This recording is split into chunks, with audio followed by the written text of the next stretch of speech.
दिव्यांगम YouTube channel से मैं विश्वकांत मिश्र। नमस्कार मित्रों। मित्रों, कभी नरम नरम कभी गरम गरम, ये किसी फिल्म का गाना है, फिल्मी गाना है। यही कुछ हालत हमारे अमेरिका की भी हो रही है। अमेरिका से कभी तो बड़े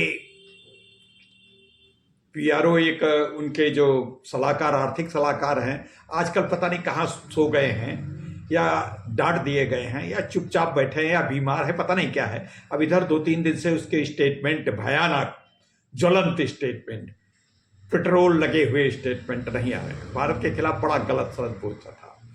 अब उनके जो आर्थिक सलाहकार हैं, उन्होंने भी तरह तरह के स्टेटमेंट देना शुरू किया था, लेकिन अब उनके भी कुछ कम आ रहे हैं। इधर जो उनके यहाँ पे भारतीय राजदूत हैं, जो आने वाले हैं भारतीय राजदूत, वो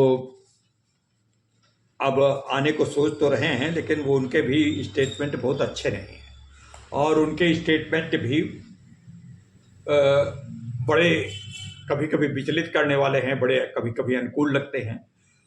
अब समस्या ये है कि जब अमेरिका ये बात कहता है कि भारत के ऊपर जो टैरिफ लगाया गया है वो इसलिए लगाया गया है कि लड़ाई बंद हो, बहुत ग्लोबल इंडिया और ग्लोबल वर्ल्ड, हम एक परिवार हैं, वसुधैव कुटुंबकम, एक मतलब तरह तरह की बातें अब इस समय आपको नहीं सुनाई पड़ रही होंगी। अब ये सब बातें हवाई हो गई।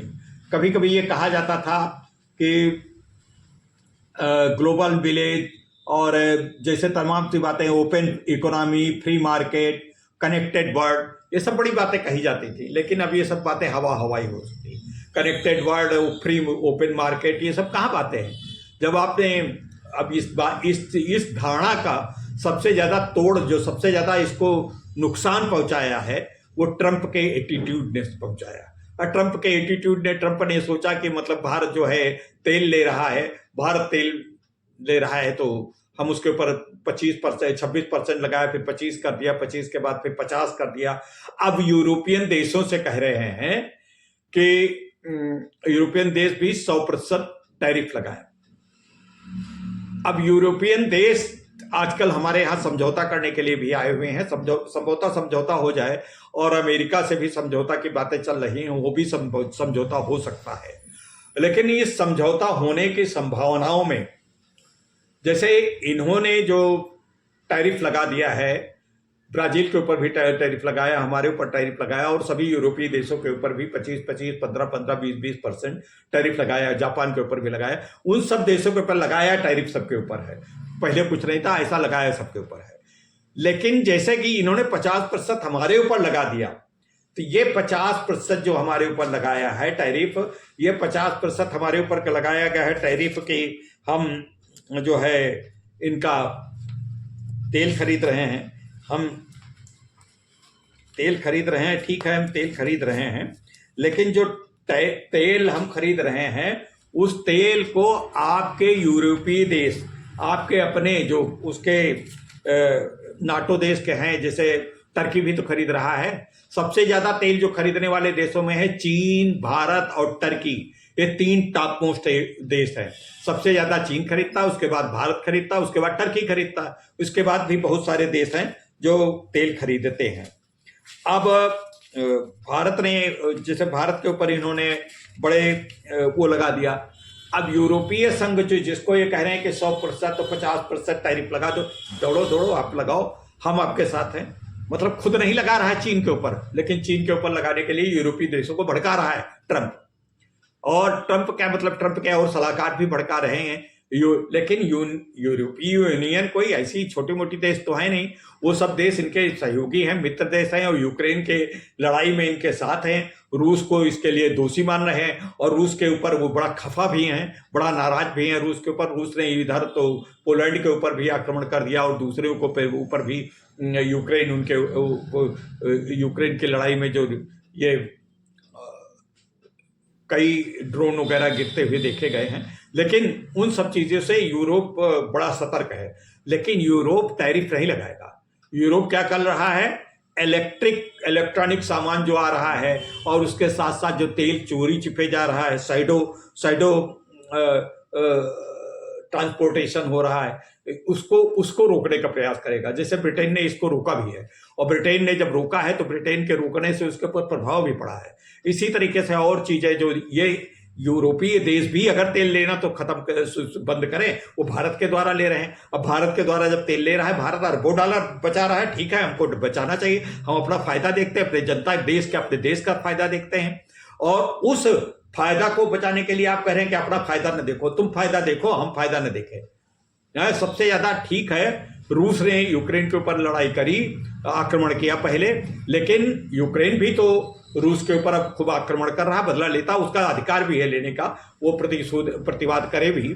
लेकिन उस प्रतिवाद में, इस लड़ाई में आप बातें तो खूब करते हैं, शांति शांति शांति शांति, लेकिन आप आग में पेट्रोल आप ही सप्लाई कर रहे हैं, आप हथियार आप सप्लाई कर रहे हैं, यूरोपीय देशों से पैसा जो हथियार खरीदने के लिए यूक्रेन को जाना चाहिए, वो गप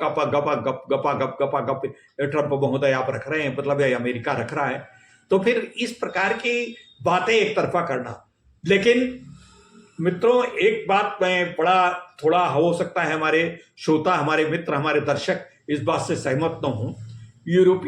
यूरोपियन कंट्रीज के ऊपर विश्वास हम करते हैं, करना चाहिए, लेकिन पूरे उनके ऊपर निर्भर नहीं रहना चाहिए। कभी भी यूरोपियन कंट्रीज जो है, उनका ट्रस्ट जो है अमेरिका के साथ, वो कहे चाहे जो कोई, लेकिन अमेरिका के साथ है। अमेरिका के साथ वो मिलकर चलेंगे, और अमेरिका के कहने पर कभी कोई ऐसा मौका भी आ सकता है कि वो भी भारत से व्यापार बंद कर सकते हैं, या टैरिफ ऐसे कोई नए सैंक्शन लगा सकते हैं कि आप रूस से लेते हैं। अब रूस से लेने पे हमारा तो बहुत बड़ा जो अरबों डॉलर का हमको फायदा हो रहा है, अरबों डॉलर का फायदा हो रहा है, तो हमारी इकोनॉमी बढ़ रही, हमारा भारतीय जो इंफ्रास्ट्रक्चर मजबूत हो रहा है, हमारी सड़कें, परिवहन, ये सब चीजें मजबूत होती रही, हम सैन्य सामग्री भी अपनी मजबूत कर रहे हैं, हम अपने वैज्ञानिक शोध कर रहे हैं, हम चंद्रमा पर पहुंचाने के लिए इतना बड़ा खर्च उठा करके कई गगनयान और इस तरीके के हम भेजते रहते हैं। तो ये सब चीजें हमारे आर्थिक मजबूती के लिए, हमारी आर्थिक निर्भरता के लिए, और पाकिस्तान ऐसे और चीन ऐसे देश जो हमें समय समय पर आंखें दिखाते रहते हैं, उनके लिए भी जरूरी है। अच्छा, अभी एक और जेनजी चला है। जेनजी भारत में, जैसे बहुत से हमारे जो विपक्षी मित्र कहते हैं कि जेनजी ऐसा, यहाँ पर भी उचकाते हैं, जैसे संजय राउत हैं, हमारे अखिलेश जी हैं, और 2-3 नेता हैं, राहुल तो बहुत प्राय करते, उनको इस बात का ये है कि नेपाल के तरीके से यहाँ भी कुछ हो जाए। यहाँ नहीं होगा, यहाँ की जनता इतनी मूर्ख नहीं है, और भारत एक विशाल देश है। भारत विशाल देश में इतना संभव हो नहीं पाएगा। और भारत के जो युवा हैं, जेनजी जिनको कहते हैं, युवक, वो उनके पास इतना, वो अपने काम में लगे हैं, वो खाली इसी आंदोलनों के ऊपर नहीं। और उस आंदोलन का मुख्य कारण, नेपाल के आंदोलनों का मुख्य कारण ये भी था कि वहां के जो अभिजात तिवर्ती नेताओं के लड़के थे, तरह तरह की विलासिता के सामग्री दिखा रहे थे, अपने वीडियोस पोस्ट कर रहे थे सोशल मीडिया पे। हमारे यहाँ ऐसा कुछ नहीं। हमारे यहाँ हर जगह पे अमीर हैं, हर जगह पे गरीब हैं, एक से एक बढ़कर अमीर हैं, जो सत्ता से जुड़े ही व्यक्ति नहीं। सत्ता से जुड़े लोगों के भी मैं नहीं कहता कि उनके MP MLA के लड़के अमीर नहीं, अमीर हैं, और वो भी कोई बहुत दिखावा नहीं करते। जहां पे ज्यादा अमीर होते हैं उनको दिखावा करने की जरूरत नहीं है। नेपाल में बहुत कम, मुट्ठी भर अमीर है, तो वो अपना दिखावा करते हैं, और इस दिखावे से वो दूसरों के अंदर हीन भावना और आक्रोश जागृत होता है, इसलिए वहां जेनजी हो गया। अब ये जेनजी की जो यहाँ भड़काने की बात करते हैं, उन जेनजी को भड़काने वालों को इस बात का ध्यान रखना चाहिए कि वहां जेनजी ने विपक्षी नेताओं को दौड़ा दौड़ा के मारा है, वहां के पूर्व प्रधानमंत्री को नंगा करके मारा है, वहां के दूसरे जो इस प्रकार के जो भ्रष्ट लोग हैं उनको वहां पे लूटपाट करी, पूरे रुपए निकाले गए, रुपए फेंके गए। तो इस प्रकार से जो आप जेनजी संजय राउत जी इस प्रकार की बातें कर रहे हैं, कहीं ये आप ही के घर से न शुरू हो जाए, कहीं यहाँ के विपक्षी नेताओं के जो वंशवाद के पोषक है, वंशवाद जो चला रहे हैं, उनके यहाँ से न शुरू हो जाए। तो इस प्रकार की बातें जो कह रहे हैं वो गलत है। और हमारा देश का जो आर्थिक स्थिति है बड़ी मजबूत है। अभी जो फिच एक अमेरिकन रेटिंग एजेंसी है, फिच ने कहा है कि जो हमारा 6 पॉइंट 5 का आकलन था कि भारत 6.5 की अपना विकास दर कायम रखेगा, वो 6.9 हो सकती है। ये सकारात्मक संकेत है और इन सकारात्मक संकेतों से हमारे अंदर एक प्रेरणा और प्रोत्साहन, एक उमंग जगती है, उल्लास जगता है। और उल्लास और उमंग के जगने से हमारे युवा, हमारे सभी लोग, अच्छा बेरोजगारी की बातें की जाती है, यहाँ भारत में बेरोजगारी भी दूर हो रही है, बेरोजगारी बहुत कम हो गई है। ऐसा नहीं है कि बेरोजगारी, अब बेरोजगारी का मतलब अगर आप ये सरकारी सेवाओं में जुड़ने से देखते हैं, उत्तर प्रदेश में भी सरकारी सेवाओं में करीब करीब 1 लाख से ऊपर पुलिसकर्मी ही भर्ती हो चुके हैं, अध्यापक करीब करीब 40,000 से ऊपर भर्ती हो चुके हैं, और दूसरी सचिवालय ग्रेड परीक्षाओं में भी भर्ती हो, लेखपाल कितने भर्ती हो गए, लेखपालों के फिर करीब करीब 50-60 हजार पद निकलने वाले हैं। तो इस प्रकार से पंचायत सेक्रेटरी की भर्ती हो चुकी, और उनमें इसी तरीके से हर राज्य में कुछ न कुछ हो रहा है। केंद्र सरकार द्वारा भी बहुत सारी भर्तियां हुई हैं उनके। अब तो कोई भ्रष्टाचार तो होता नहीं नियुक्तियों में, नियुक्तियां सीधे सीधे हो रही हैं, उनका नियुक्तियों का सीधे सीधे सर्टिफिकेट पर। हाँ, बेरोजगारी पूरी खत्म नहीं हुई, बेरोजगारी अब भी है, लेकिन बेरोजगारी दूर करने के लिए हमको सरकारी नौकरियों पर केवल निर्भर नहीं होना होगा, हमको सरकारी नौकरियों से इतर हमको अपने प्रयास भी करने होंगे। अपने प्रयास करके हमको अपना रोजगार स्थापित करना होगा। बड़ी सरकार सुविधाएं दे रही है, सरकार कर्ज मुहैया करवा रही है, तो इस प्रकार के ये बातें चल रही हैं। तो जैसे कि ये दूसरे देश जैसे अमेरिका हमको हमारे ऊपर बड़ा वो प्रयत्न कर रहा है। अच्छा, अमेरिका के राष्ट्रपति बात करना चाहते हैं, अमेरिका के जो राजदूत यहाँ पे आ रहे हैं, सरगई आ रहे हैं, उनका सरगई गौर यहाँ पे आ रहे हैं, राजदूत इंडिया में आ रहे हैं, अमेरिका के राजदूत हैं, इंडिया आ रहे हैं, अभी ज्वाइन नहीं किया जल्दी, अभी इस समय राजदूत यहाँ पे कोई नहीं है। तो सरगई गौर जो है वो बड़ा, उनको कोई डिप्लोमेटिक अनुभव नहीं है, लेकिन वो आ रहे हैं। वो अमेरिका में इस समय वर्तमान राष्ट्रपति डोनाल्ड ट्रंप के वो दाएं हाथ है, बहुत उनके ऊपर विश्वास नहीं है, उनके लिए बहुत उनको जिताने में उनका बड़ा योगदान रहा है, तो उसी का परिणाम से उनको एक दिया गया। वो डिप्लोमेट बहुत हैं, और डिप्लोमेट बिल्कुल नहीं है, डिप्लोमेटिक बातें वो बहुत अच्छी कर लेते हैं, और भारत से और भारत के प्रधानमंत्री, भारत के विदेश मंत्री, भारत के वित्त मंत्री से वो नित्य प्रति संवाद स्थापित करें, मिलते जुलते रहेंगे सप्ताह में 1-2 बार। तो भारत से अमेरिका के रिलेशन को ठीक पटरी पे लाने के लिए प्रयास कर रहे हैं, लेकिन ये पटरी पे तब तक मित्रों नहीं आएंगे जब तक बहुत अच्छी बात कर लें कि मोदी जी हमारे फ्रेंड है, मोदी जी बहुत अच्छे। अमेरिका की तरफ से देखिए, राष्ट्रपति ट्रंप ने मोदी जी के लिए कुछ नहीं किया, और मोदी जी की तरफ से यहाँ पर भी उनके रेसिप्रोकल रहा, उनके लिए कुछ नहीं कहा गया, बल्कि उनके लिए तारीफ ही की गई। लेकिन ट्रंप अपने कुत्ते छोड़ देता है, भौंको भौंको भौंको भौंको। हमारे यहाँ से ऐसा कोई प्रयास नहीं किया गया। हमारे यहाँ विदेश सचिव कमेंट करते हैं, बड़ा शालीन कमेंट करते हैं, उनके यहाँ से बड़े बदतमीजी वाले कमेंट आते हैं, लेकिन उन कमेंट का हमने बड़े धैर्य और बड़े संयम से हमने उनका जवाब दिया है। तो इस प्रकार की बातें होती हैं, इस प्रकार के जब काम चलते हैं, तो अब एक बात और सुन लीजिए। पहले एक बड़ा इस बात के लिए होता था कि दुनिया में अब लड़ाई समाप्त हो जाए। ट्रंप जी तो लड़ाई समाप्त करवाने के लिए नोबेल पुरस्कार के लिए आकांक्षी हैं। भारत पाकिस्तान की लड़ाई का झूठ मूठ का प्रचार करते हैं, उन्होंने बंद करवाया, ऐसा कुछ नहीं। और लड़ाई शुरू करने के लिए पेट्रोल झोंकने का काम सबसे पहले ट्रंप ही करते हैं। अभी ईरान वाला युद्ध कौन शुरू करा था, उसमें सबसे बड़ा ट्रंप का। अभी कतर में इजराइल ने आक्रमण कर दिया, उसके पीछे क्या ट्रंप जी को कुछ नहीं मालूम, और कतर से बहुत बड़ी कार का उपहार भी, गिफ्ट भी लेकर चले गए, और उसके बाद ये हालचाल। तो ये अमेरिका और अमेरिका के राष्ट्रपति, या यहाँ तक कि हम कहें यूरोप के कोई भी देश का विश्वास हम नहीं कर सकते, लेकिन उनसे हम दुश्मनी भी नहीं रख सकते। हमको उनके ऊपर अविश्वास करते हुए मित्रतापूर्ण संबंध कायम करने के लिए प्रयत्न बड़ा ही सतर्कता पूर्वक करना चाहिए, और वो हम कर भी रहे हैं। हमारा जो नेतृत्व है बड़ा ही बुद्धिमान, बड़ा ही विशाल, और बड़ा विशाल हृदय वाला, और बड़ा निर्भीक है। किसी को डरता नहीं है और किसी के आगे झुकता नहीं है, लेकिन किसी को डराता भी नहीं है और किसी को झुकाता भी नहीं, कि हम सबके आगे, मतलब उन्होंने एक बार मोदी जी ने कहा था कि हम आंखें में आंखें डाल करके बात करने वालों में विश्वास करते हैं, न तो हम आपकी आंखें नीचे झुकाने चाहते हैं, न हम आंखें झुका करके बात करना चाहते हैं। तो मित्रों, इस प्रकार की बातें हैं। अब समस्या ये है कि यहाँ का जो विघ्न डालने वाले संतोषी हमारे जो विपक्षी दल हैं, वो तरह तरह के इस तरीके की बातें, उस तरीके की बातें, लेकिन अब जनता भी खूब जान गई है। अब जब बिहार में इस समय चुनाव होना है, उस चुनाव को ये सकारात्मक ढंग से अगर कुछ प्रयास करें तो कुछ लाभ हो सकता है।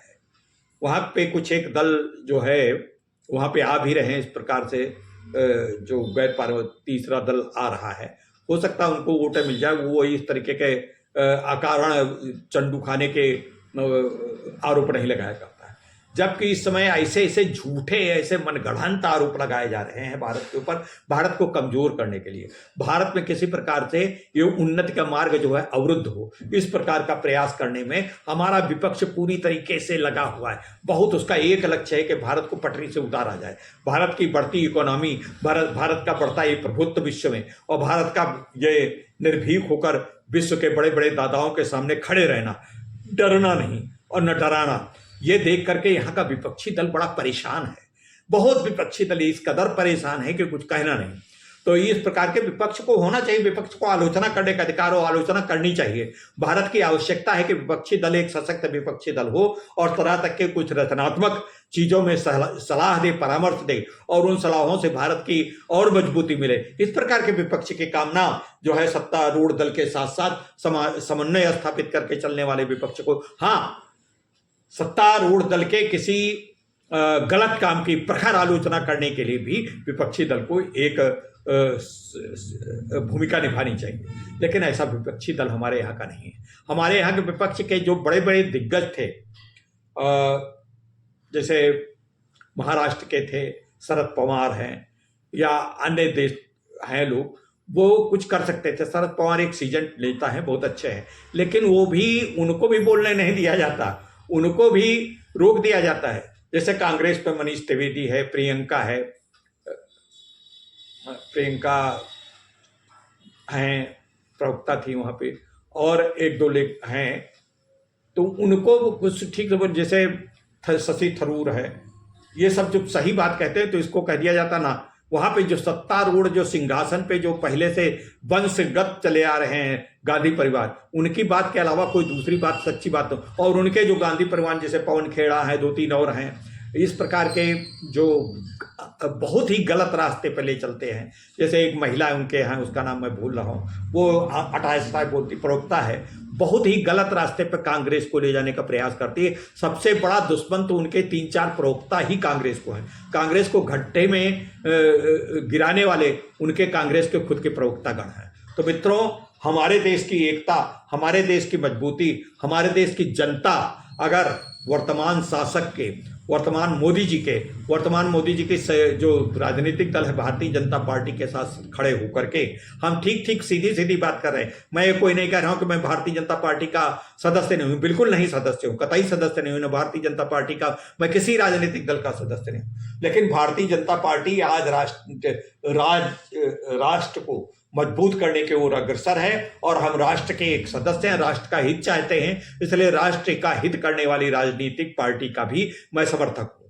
और राजनीतिक पार्टी समर्थक, अगर कोई भी राजनीतिक दल भारत के कल्याण की बात करेगा तो उसके साथ हम हमेशा खड़े हैं, और उसके साथ ये दिव्यांगम यूट्यूब चैनल खड़ा है। तो मित्रों, आज का ये यूट्यूब कैसा लगा, आज का हमारा ये प्रस्तुति कैसी लगी? मित्रों, हमारे कल के यूट्यूब पे हमने जो संयुक्त राष्ट्र संघ में फिलिस्तीन को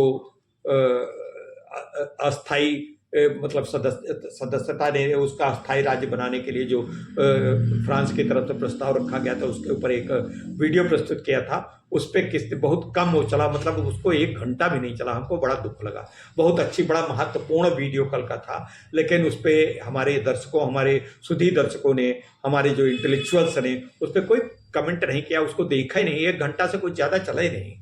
तो इस प्रकार के जब हम इतने अच्छे वीडियो बनाते हैं, इतने राष्ट्र हित की बातें नीचे से निकाल के बातें लाते हैं, बहुत सी बातें लाते हैं, और हमारे लिए चिंता की बात इसलिए भी है क्योंकि भारत रूस के कच्चे तेल का सबसे बड़ा और अहम खरीदारों से है, और इस अहम खरीदार के ऊपर जो कुछ भी बातचीत होगी, हम इस समय कर रहे हैं। अगर कहीं से रोक लगेगी, कहीं से कुछ होगा, तो हमको अपना मार्केट, अपना जो निजी उपभोक्ता, यहाँ का भारत इतना विशाल देश है, उससे हम किसी, चाहे यूरोप वाले भी हमारे ऊपर कोई सैंक्शन या कुछ को इस तरीके से लगाए, क्योंकि वो चिढ़े हुए रूस से, और रूस हमारा मित्रता है, वो मित्रता कभी छोड़ नहीं सकते। तो इसके लिए कुछ भी करने के लिए तो हमको अपने जगह पे अपने आप स्वयं पैरों पे खड़े होने के लिए तैयार होना चाहिए। तो मित्रों, आज का वीडियो कैसा लगा तो कृपा करके आप लोग कमेंट करें। तब तक के लिए, कल तक के लिए नमस्कार, धन्यवाद, फिर मिलेंगे। वंदे मातरम।